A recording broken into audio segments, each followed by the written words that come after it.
nama saya Darwin. Hari ini kita nak buat eksperimen untuk mengenal pasti objek yang berkarat. Mula kita perlu basahkan kapas dengan cuka. Perlu berhati-hati semasa menuangkan cuka. Mengapa? Kerana cuka ialah asid. Selepas itu kita susunkan objek yang kita nak uji. Selepas itu kita gulungkan kapas dan biarkannya selama 5 hari. Selepas 5 hari kita membuat pemerhatian.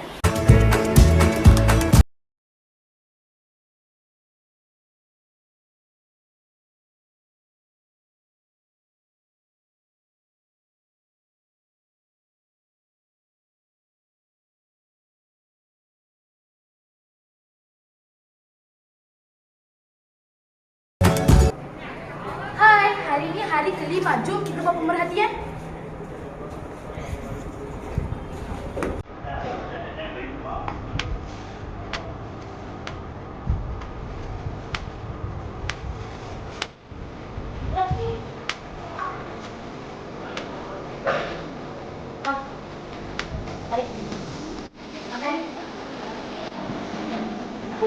Macam apa?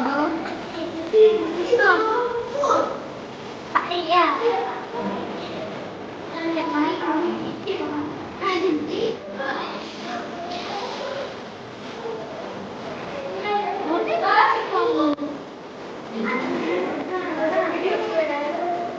Ini apa ni?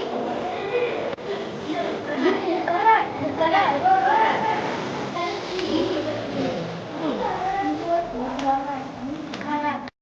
Apakah pemerhatian kamu terhadap eksperimen ini? Yang tidak berkarat adalah penyedut minuman dan batang es krim. Yang berkarat adalah klip kertas sahaja. Apakah kesimpulan penyiasatan kamu terhadap eksperimen ini? Objek yang daripada besi akan berkarat. Sekian, terima kasih. Bye!